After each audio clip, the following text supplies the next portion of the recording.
आज हम बात करेंगे कि गाड़ियां अपनी मंजिल पे पहुंचने के बाद भी कई दिन तक खाली नहीं होती।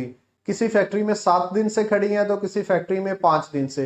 कोई मिल वाला 8 दिन से बात नहीं सुन रहा तो कहीं 10 दिन हो गए और गाड़ी खाली करने का नाम नहीं ले रहे। तो ऐसी सूरत हाल में गाड़ी मालकान क्या करें जी? ये बड़ा अहम इशू है। ये इशू नहीं है बल्कि एक मजाक है जो गाड़ी मालकान के साथ रवा रखा जा रहा है। 1 करोड़ की गाड़ी है हमारी, 1.5 करोड़ की गाड़ी है, उसके ऊपर 1-1.5 करोड़ का माल लोड है और वो फैक्ट्री के बाहर खड़ी है लावारसों की तरह। कई जगहों पे तो ऐसा होता है कि प्रोडक्ट की कीमत इतनी ज्यादा होती है कि वो गाड़ी मालिक के लिए एक अलग से सरदर्द होता है। अपनी गाड़ी की हिफाजत करनी तो उसके लिए है ही है, अब जो फैक्ट्री मालिक का माल है उसकी भी हिफाजत करनी पड़ती है। मसलन मैं बात करता हूँ चीनी की, बड़ी अहम प्रोडक्ट है। चीनी हो गई, खाद होगी, कई दफा गोदाम के बाहर खड़ी हुई है खाद। अब वो बड़ी अहम प्रोडक्ट है लेकिन वो खाली नहीं कर रहा, 4 दिन से 5 दिन से बारिशों का सीजन चल रहा है पाकिस्तान में। अब वो गोदाम के बाहर खड़ी भी खराब हो गई तो वो गाड़ी मालिक को उसका नुकसान अदा करना पड़ेगा। इसी तरह चीनी है, अभी पिछले दिनों मैंने एक वीडियो शेयर की थी कोक फैक्ट्री की लाहौर में। वो 4-5 दिन से गाड़ियां वहां पहुंची हुई थी लेकिन उनको खाली नहीं कर रहे थे। अब चीनी एक महंगी आइटम है जो किसी भी वक्त जिसका चोरी होने का तो खदशा है ही है, लेकिन उसके साथ साथ वो खराब होने का भी खदशा है। बारिश में खुदा ना खास्ता खराब हो जाए या वो बाहर, कई जगह पे तो फैक्ट्रियां भी वीराने में होती हैं और बाहर कोई सिक्योरिटी का इंतजाम नहीं होता, ड्राइवर्स के लिए कोई बैठने की जगह नहीं होती, गाड़ियों को कहीं प्रॉपर खड़ा करने का इंतजाम भी नहीं होता। तो ऐसी सूरत हाल में जहां पे गाड़ी मालिक को अपनी गाड़ी की भी हिफाजत करनी पड़ती है और जो प्रोडक्ट वो लेके आया उसकी भी हिफाजत करनी पड़ती है, वहां पे अगर 5-6 दिन, एक हफ्ता गाड़ी खाली ना हो तो आप समझ सकते हैं कि वो गाड़ी मालिक के लिए किस कदर अजियत का बाइस होगी। कई दफा ऐसा हुआ है, बल्कि कराची में शेरशाह में एक फैक्ट्री थी, उसके बाहर 8-10 गाड़ियां खड़ी थी एक साइड पे और अभी वो गाड़ियां और भी पहुंच रही थी। वो मेरे दोस्त का मामला था। वहां पे उन्होंने बताया कि उसकी गाड़ी का डीजल भी चोरी हो गया रात और बैटरियां भी कोई उतार के ले गया। और ये वो नुकसानात हैं जो गाड़ी मालिक की पूरे पूरे महीने की बचत खा जाते हैं। एक ट्रिप में अगर गाड़ी का डीजल चोरी हो जाए या खुदा ना खास्ता बैटरियां चोरी हो जाए तो वो पूरे महीने में वो नुकसान उसकी बचत के साथ वो मुकाबला नहीं कर पाता, वो उस नुकसान को पूरा नहीं कर सकता अपनी बचत के साथ। इसी तरह 8-10 दिन अगर गाड़ी लोड खड़ी रहेगी तो जो गाड़ी के टायर्स का नुकसान होगा वो अलग से एक गाड़ी मालिक के लिए परेशानी का बाइस है। अब अपनी गाड़ी का ये जो चीजें हैं, जो सामान चोरी होने का खतरा होता है, जो ड्राइवर्स की परेशानी बन रही होती है, जो चोरी चकारी का खतरा, किराया भी अक्सर गाड़ियों के पास होता है। अगर वो कराची जा रही हैं या लाहौर आई हैं तो ड्राइवर के पास पैसे भी होते हैं, तो उसका भी एक अलग से गाड़ी मालिक को खदशा रहता है कि खुदा ना खास्ता कहीं वहां पे कोई वारदात ना हो जाए उसके साथ। इसके साथ साथ गाड़ी के ऊपर जो माल लोड है उसकी भी हिफाजत करनी पड़ती है। होना तो ये चाहिए कि जो ही गाड़ियां गोदाम में या फैक्ट्री में पहुंच गई हैं उसी वक्त उनको खाली कर लिया जाए, या एक आध दिन ज्यादा से ज्यादा हो सकता है, चंद घंटे ताखीर हो सकती है। ये चलो बियरेबल भी है, गाड़ी मालकान इसको बर्दाश्त करते हैं, लेकिन ये सरासर जुल्म और ज्यादती है कि गाड़ी 8-10 दिन तक खाली ना हो। और इसके ऊपर एक और जो जुल्म पे जुल्म किया जाता है, एक तो 8-10 दिन गाड़ी मालिक ने बर्दाश्त किया, ड्राइवर्स ने बर्दाश्त किया कि 8-10 दिन उनका माल उठाए रखा, उसका टायरों को नुकसान हुआ, उसका जो सिक्योरिटी के खदशात थे उनको बर्दाश्त किया। अब इन जो हमारे वेटिंग या डिटेंशन के ये जो टाइम पीरियड होता है इसका अलग से कोई मुआवजा नहीं दिया जाता, गाड़ी मालिक को कोई हाल्टिंग चार्जेस नहीं मिलते। हालांकि 1-1.5 करोड़ रुपए मालियत की गाड़ी है जिसको उन्होंने गोदाम के तौर पे इस्तेमाल किया और आजकल हर कोई कर रहा है। मैं मिसाल देता हूँ, चीदा चीदा मिसालें, अभी मैंने कोक की बात की आपको, कई फैक्ट्रियां ऐसी हैं जहां पे पिछले दिनों मकई का अच्छा खासा सीजन आजकल भी चल रही है, थोड़ी सी स्लो होगी बारिशों की वजह से। तो कई फैक्ट्रियां ऐसी हैं जहां पे मकई 8-10 दिन लाजमी खड़ी होके गाड़ी उसके बाद वो अनलोड होती है, जैसे रफान कोटरी में ये है। यहाँ पे मैं 2 दफा वीडियोस शेयर कर चुका हूँ अपने पेज के ऊपर कि ये गाड़ियां खाली नहीं करते, इनकी कैपेसिटी है 5 से 6 गाड़ियां डेली उतारने की, लेकिन ये मंगवा लेते हैं डेली 20 से 25 गाड़ियां। तो उनको खाली होते होते होते होते हफ्ता 1.5 हफ्ता लग जाता है। अब हफ्ता 1.5 हफ्ता उसकी मकई की हिफाजत की, अपनी गाड़ी की हिफाजत की, ड्राइवर्स को खर्चा दिया, ड्राइवर्स ने ख्वारी बर्दाश्त की क्योंकि ना वहाँ कुछ सोने को जगह है ना कुछ खाने पीने को मिलता है करीब फैक्ट्री के, वो एक अलग से जो ड्राइवर्स ने परेशानी बर्दाश्त की। अब इतना नुकसान या इतनी परेशानी मोल लेने के बाद गाड़ी मालिक को अजाफी 1 रुपया नहीं मिलता, बल्कि गाड़ी मालिक का उल्टा नुकसान हो जाता है इन अखराजात की मद में जो मैं आपको बता रहा हूँ। तो ये वो नुकसान आता है जो गाड़ी मालिक की सारी बचत खा जाते हैं, जिसकी वजह से ट्रांसपोर्ट का शोबा बहरान का शिकार है। अब जैसे कि 1,70,80,000 रुपए की टायरों की जोड़ी हो चुकी है फेयर हमारी गाड़ी का, तो इन हालात में ये बर्दाश्त नहीं किया जा सकता कि गाड़ी इतने इतने दिन खड़ी रहे, उसको कोई मुआवजा ना दिया जाए और वो नुकसान गाड़ी मालिक बर्दाश्त कर सके। एक और मिसाल से आपको समझाता हूं कि जैसे उबर क्रीम वगैरह है, ये टैक्सी सर्विसेज है, पब्लिक सर्विस में ये पब्लिक ट्रांसपोर्ट में ये डील करती हैं। तो यहाँ पे अगर आप उबर से गाड़ी मंगवाते हैं तो वो आपसे वेटिंग के भी पैसे चार्ज करता है। कितने की गाड़ी होगी, अगर वो एवरेज आप मंगवा लेते हैं 10 लाख की, 15 लाख की, 20 लाख की गाड़ी है, वो अगर आता है तो वो अगर 10 मिनट 15 मिनट उसको वेट करना पड़ता है या 1 घंटा 2 घंटे के लिए आप उसको अपने साथ रखते हैं, तो जो किलोमीटर के हिसाब से रकम है वो अलग से, और जो उसने वेट किया उसके पैसे वो आपसे अलग चार्ज करता है। इसी तरह अगर आप कहीं रेंट पे कार लेके जाते हैं तो कार की क्या मालियत है, 20-30 लाख रुपए होगी। अगर आप 2-3 घंटे 4 घंटे लेट आते हैं या उसको वक्त पे गाड़ी वापस नहीं करते तो वो आपसे अगले दिन के पैसे चार्ज कर लेता है, पूरे दिन की दिहाड़ी वो आपसे चार्ज कर लेता है। लेकिन ये हमारी रीत रिवाज कह लें, ट्रांसपोर्टर्स की बदकिस्मती कह लें कि यहाँ पे 1.5 करोड़ की 2 करोड़ रुपए की हमारी गाड़ी है और फैक्ट्री मालकान उसको एज ए वेयर हाउस इस्तेमाल करते हैं। फैक्ट्री मालक को, फैक्ट्री इंतजामिया को पता होता है कि उनकी कैपेसिटी डेली 4 से 5 गाड़ियां खाली करने की है, लेकिन वो 20 गाड़ियां मंगवा लेते हैं, वो 25 गाड़ियां मंगवा लेते हैं, क्योंकि वो जानते हैं कि अगर मैं इसको 10-15 दिन खड़ा भी रखूंगा तो मुझे इसको कोई एक्स्ट्रा पैसे नहीं देने पड़ने। और 5-7 दिन खड़े रखना तो आजकल मामूल की बात बन चुकी है। गाड़ी मालक बेचारा जितना वो कर सकता है अड्डे वाले से करता है, लेकिन अड्डे वाला किधर गाड़ी मालिक की सुनता है। उसकी तो फेवर या उसका तो फेवरेट बच्चा जो है वो पार्टी है, वो फैक्ट्री वाला है जो उसको काम दे रहा है, वो समझता है। अड्डे वाला या ब्रोकर यही समझता है कि मुझे जो काम दे रहा है या जो अपर हैंड पे है वो फैक्ट्री वाला है, वो पार्टी है, वो व्यापारी है जिसका, ये वो इंपोर्टर एक्सपोर्टर है जिसका वो माल उसे मिल रहा है, जो उसे ऑर्डर दे रहा है। गाड़ी का क्या है, एक वाला नाराज हो जाएगा तो दूसरा आ जाएगा। तो ये गाड़ी मालकान की बदकिस्मती कह लें, ना इत्तफाकी कह लें, इत्तेहाद की कमी कह लें, या मार्केट में गाड़ियों का जरूरत से ज्यादा होना कह लें, कि इन वजूहात की बिना पे गाड़ियों वाले ख्वार हो रहे हैं जबकि मिल वाला ब्लैकमेल कर रहा है। फैक्ट्री वाला नजायज फायदा उठा रहा है गाड़ी वालों की कमजोरी का। 10-15 दिन, 8 दिन, 7 दिन उसको खड़े रखते हैं। जब ये 5-7 दिन जो मैं कह रहा हूं एवरेज गाड़ी खड़ी रहती है, तो इस दौरान गाड़ी का जो ड्राइवर है, अमला है, उसके लिए भी कोई फैसिलिटी नहीं है।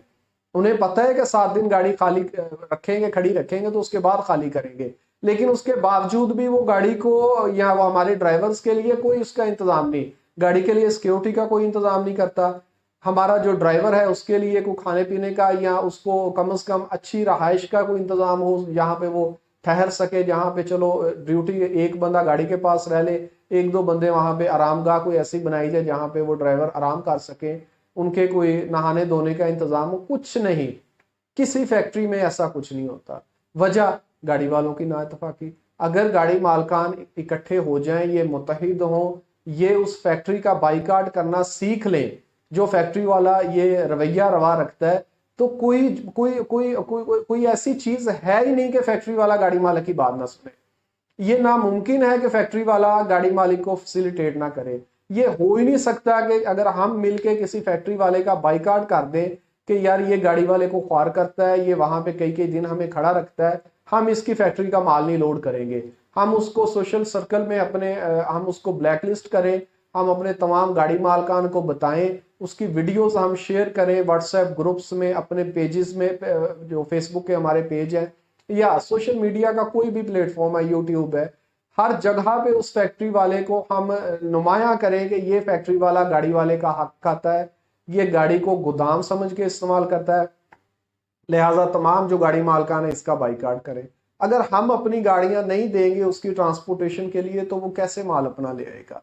और ऐसी फैक्ट्रियां भी हैं जहां पे डेली 5-7-8-10 गाड़ियां जारी होती हैं। अगर 1 दिन 2 दिन 4 दिन उस वहां गाड़ियां ना पहुंचे तो वो फैक्ट्री बंद हो जाएगी। वो फैक्ट्री वाले को फिक्र होगी। जब हम उन्हें अपनी अहमियत का एहसास दिलाएंगे तो वो आपकी अहमियत समझेगा। जब हम फकीरों की तरह लाइन लगा के खड़े होंगे उसका माल उठाने के लिए तो वो कभी आपकी कदर नहीं करेगा। मिसाल देते हैं, हमारे बड़े बूढ़े शुरू से सुनते आ रहे हैं हम कि जब तक बच्चा रोता नहीं है माँ भी उसको दूध नहीं देती, जो सबसे करीबी रिश्ता होता है। तो ये कैसे मुमकिन है कि आप 8-10 दिन वहां पे खड़े रहे, शिकायत ना करें, बस अड्डे वाले को फोन कर लिया और उसको 2 गालियां दे ली या उससे दोस्त सुन ली और आपने कहा जी चलो मेरा वो फ्रस्ट्रेशन निकल गई, मेरा गुस्सा ठंडा हो गया। इस तरह काम नहीं चलेगा। हमें गाड़ी मालकान को पहले तो ये चीज समझना होगी कि जो हमारे रिस्क अल्लाह ने मुकद्दर में लिख दिया है वो मिलना ही मिलना है। ना हम लालच करके जल्दी करके या किसी के रिस्क के ऊपर मतलब वो मैं पहले चला जाऊं उसका माल लेके, या ये ना सोचें कि मेरा रिस्क कोई और ले जा सकता है। अगर तो थोड़ा सा अल्लाह पे यकीन करें, आपस में इत्तेहाद करें, कोशिश करें कि ऐसी फैक्ट्रियां जिनको हम अपने पेज के ऊपर, हमने एक सोशल मीडिया प्लेटफॉर्म आपके लिए बनाया हुआ है, हमारे व्हाट्सएप ग्रुप्स हैं, हमारा फेसबुक पेज है, यूट्यूब चैनल है, वहां पे हम बताते रहते हैं कि ये फैक्ट्री वाला खराब कर रहा है, ये मिल वाला खराब कर रहा है, फलां अड्डे वाला ज्यादती कर रहा है। तो अगर जिन जिन का हम आपको नॉमिनेट करते हैं, जिनको हम बता देते हैं कि ये ज्यादती कर रहा है, उसके एविडेंस हम आपको देते हैं, तो कम से कम आप बाज रहें उस फैक्ट्री का, उस इंपोर्टर का, उस ठेकेदार का माल उठाने से। उससे ये फायदा होगा कि उस बंदे को एहसास होगा कि मैं ज्यादती कर रहा हूं और मेरे ज्यादती करने की वजह से ये गाड़ी वाले या ट्रांसपोर्टर मुझसे मुतनफर हो रहे हैं। तो जब हम लोग अपना इत्तेहाद शो करवाएंगे, गाड़ी वाले को, उसको फैक्ट्री वाले को, मिल वाले को, या जो भी कार्गो बेचने वाला है, मंगवाने वाला है, उसको खुद अपनी अहमियत का एहसास दिलवाएंगे तो उसको एहसास होगा। वरना वही होगा जो हमारे साथ हो रहा है। यहाँ पे तो आज ही मैं एक दोस्त के साथ डिस्कस कर रहा था कि चावल मंगवा लेते हैं यहाँ से, पंजाब से कराची एक्सपोर्ट माल के लिए, और वहां पे गाड़ियां 8-8 दिन यही इंतजार कर रही होती हैं गोदाम में खड़ी कि आगे इम्पटी कंटेनर नहीं मिल रहे उनके लिए। उनके पास एक्सपोर्ट के कंटेनर्स शॉर्ट होते हैं, वो कंटेनर्स की कमी होने की वजह से वो 8-10 दिन हमारी गाड़ी रोके रखता है कि 8-10 दिन वो हमारी गाड़ी को ही वेयर हाउस के तौर पे इस्तेमाल करता है। वो ये तरद्दुद ही नहीं करता कि वो वहां पे वेयर हाउस ले ले जिसमें वो माल अपना खाली कर ले, जब उसको इम्पटी कंटेनर अरेंज होगा वो उसमें माल शिफ्ट करके ले जाए। वो लोडिंग अनलोडिंग का ये खर्चा बर्दाश्त नहीं करता, लेकिन वो हमारी गाड़ी को 8-10 दिन बाउंड करके रखता है कि जब मेरे पास कंटेनर का अरेंज होगा मैं खाली कर लूंगा, और गाड़ी वाला ये बर्दाश्त कर लेता है। हमारे साथ, हमारे गाड़ी मालकान के साथ ये जुल्म हो ही इस वजह से रहा है कि हम बर्दाश्त कर लेते हैं। हमें इस बर्दाश्त वाला जो मोड है इससे बाहर आना है, इस कैफियत से बाहर निकलना है। कब तक बर्दाश्त करेंगे? दिवालिया होने के आप दहाने पे पहुंच चुके हैं। हमारे अपने इर्द गिर्द देखें, बहुत से लोग हमारे ट्रांसपोर्टर ऐसे हैं जो कल तक 10-10, 15-15, 20-20 गाड़ियों के मालिक थे, आज वो बेचारे कुछ भी नहीं है, वो दिवालिया हो गए, वो डिफॉल्ट करके उनकी गाड़ियां कबाड़ में बिक गई, या टायरों वाला ले गया, पंप वाले ने रोक ली, और वो गाड़ियां कच्ची होके बगैर नंबर के बिकी। कई तो तुल के बिक गई, कांटे के ऊपर कबाड़ में बिक गई। तो क्या आपके साथ या मेरे साथ ये नहीं होने वाला? यही होगा अगर हम लोगों ने अपनी अहमियत को ना समझा, अगर हम लोगों ने जो हमारे साथ जुल्म रवा रखा जा रहा है, जो हमारे साथ हक तलफी हमारी हो रही है, जो हमारे साथ नाइंसाफी हो रही है, अगर हमने उसके ऊपर बात ना की, हम लोग इकट्ठे ना हुए, हम लोगों ने अपने बेहतरी के लिए कोशिश ना की, तो वो हमारे साथ भी होगा। ये मुमकिन नहीं है कि आज एक दिवालिया हो जाए और मैं रह जाऊं। होंगे। जब मार्केट में मंदा आता है तो उसका असर हर एक को बर्दाश्त करना पड़ता है। 100 गाड़ी वाले को भी वो चीजें बर्दाश्त करनी पड़ती हैं, एक गाड़ी वाले को भी वो नुकसान बर्दाश्त करना पड़ता है। तो इसका वाहिद हल यही है कि आपस में इत्तेफाक करें, जहां तक हो सकता है उस फैक्ट्री का बाइकाट करें जो गाड़ी खाली नहीं कर रहा। और अगर आप में से कोई बंदा इस्तात रखता है, कोई इस कदर उसका असर रसूख या उसके पास रिसोर्सेज हैं कि वो माल किसी गोदाम में उतार ले जो गाड़ी खाली नहीं कर रहा, वो मैं बार बार वो तरीका आपको बता चुका हूँ। अगर किसी जगह पे माल नहीं उतार रहा, अड्डे वाला बात नहीं सुन रहा, पार्टी बात नहीं सुन रही, तो आप बड़ा आसान सा तरीका है कि वहां जहां से गाड़ी लोड की थी उस थाने में, या जहां पे आप गाड़ी खाली करने के लिए जा चुके हैं, पहुंचे हुए हैं, उस थाने, दोनों में से किसी एक थाने में एक एप्लीकेशन दे। वो एप्लीकेशन जस्ट एक रिपोर्ट होगी, वो आपने FIR दर्ज नहीं करवानी, जस्ट एक रपट दर्ज करवानी है कि मेरा ये मामला है, ये मैंने वहां से गाड़ी लोड की थी, यहाँ खाली करनी थी, ये प्रोडक्ट है, मेरा इतना किराया था, इतने दिन हो गए मुझे यहाँ पहुंचे हुए, ये मेरी बात नहीं सुन रहे, लिहाजा अगर मैं मजीद यहाँ खड़ा रहा तो खदशा है कि मेरा माल खराब हो जाएगा जो मैं लेके आया हूँ, या मेरी गाड़ी का नुकसान तो वो हो ही रहा है। तो इस सारे नुकसान से बचने के लिए, चूंकि इसका जो मालिक था जिसने माल मंगवाया है वो अब इसको ओन नहीं कर रहा, खाली नहीं कर रहा, तो मैं इसको फलां वेयर हाउस में उतारने लगा हूं अमानतन, जब वो माल उसको चाहिए होगा वो वहां से उठा के ले जाए, मेरी गाड़ी का किराया, मेरे इतने दिन की दिहाड़ियां और जो गोदाम का खर्चा होगा वो पे कर दे और अपना माल ले जाए। एक सादा सी एप्लीकेशन आप किसी भी थाने में जमा करवा दें, जो मैंने आपको बताया, जहां से लोड की थी या जहां खाली कर रहे हैं, और एक एप्लीकेशन आप जिस भी एसोसिएशन के साथ वाबस्ता हैं उनको दे दें ताकि वो भी उनके रिकॉर्ड में ये मामला रहे, और उसके बाद माल उतार दें। बड़ा सादा सा हल है, ये हम कई बार कर भी चुके हैं, इससे भी फायदा होता है। हमें एक ये मुसीबत भी है कि जब हमारे गाड़ी मालकान ये करते नहीं है, हमारे गाड़ी मालकान क्या करते हैं कि 10 दिन खड़ा होना पड़ा, 15 दिन खड़ा होना पड़ा, 8 दिन खड़ा होना पड़ा, खड़े हो गए, स्टेप नहीं उठाते, कदम नहीं उठाते, फैसला नहीं करते, डरते हैं कि यार थाने कचहरी का केस बन जाएगा, परे पंचायतें करनी पड़ेंगी। कुछ भी नहीं होता। अगर आप जब हक पे हैं उस वक्त अगर कोई फैसला ले लेंगे बहालते मजबूरी, तो अल्लाह की मदद आपके साथ होगी। अपने दोस्तों के साथ ये चीज़ें डिस्कस किया करें, इनका हल निकालें।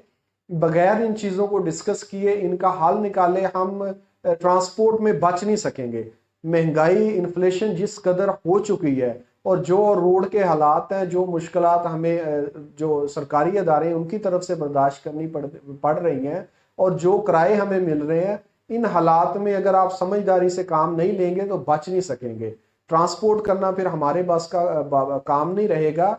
जो दिवालिया हो चुके हैं उनको ना देखें, जो रह गए हैं उनको बचाने की कोशिश करें, अपने आप को बचाने की कोशिश करें। एक बंदा स्टेप लेगा तो 10 लोगों को हौसला मिलेगा। जब एक बंदा कमजोरी दिखाता है तो 10 लोग डिमोटिवेट होते हैं, फिर वो भी जरूरत नहीं करते। तो तमाम ट्रांसपोर्टर से दरख्वास्त है कि इस मामले को लेके एक तो आपस में इत्तेहाद कायम करें, आपस में ऐसा सोशल सर्कल क्रिएट करें कि जो भी बात आप कन्वे करना चाहें वो पूरी ट्रांसपोर्ट बरादरी तक पहुंच जाए। फिर एक दूसरे को मोटिवेट करें कि ऐसा करो, और एक दूसरे का साथ दें। अगर कोई बंदा स्टेप ले ले तो उसके साथ खड़े हों, उसका बाजू बने, उसकी हेल्प करें। हम एज ए एसोसिएशन के तौर पे भी और मैं इंडिविजुअली भी कोशिश करता रहता हूँ कि जितनी हो सके ट्रांसपोर्टर्स की हेल्प करता रहूँ, उनकी मुआवनत करता रहूँ। इसके लिए मैं 24 आवर अवेलेबल रहता हूँ। बहुत से लोग हैं जो रोज़ मैसेजेस करते हैं, जिनको रोज़ जवाब देता हूँ, और अल्लाह की मदद के साथ जिनके जितना काम आ सकूँ नेकी का काम समझते हुए करता रहता हूँ। आप में से बहुत से दोस्त ऐसे हैं जिन्हें अल्लाह ताला ने इख्तियार दिया है, ताकत दी है, अकल शऊर दिया है। वो इस अकल शऊर का, ताकत का, असर और रसूख का इस्तेमाल दूसरे भाइयों के लिए कर सकते हैं जो परेशानी का शिकार हैं। तो तमाम ट्रांसपोर्टरों से दरख्वास्त है कि जो बातें मैंने की हैं इनके ऊपर अमल भी करें, वीडियोस को ज़्यादा से ज़्यादा शेयर करें ताकि ये पैगाम ज़्यादा से ज़्यादा लोगों तक पहुंच सके। बहुत शुक्रिया।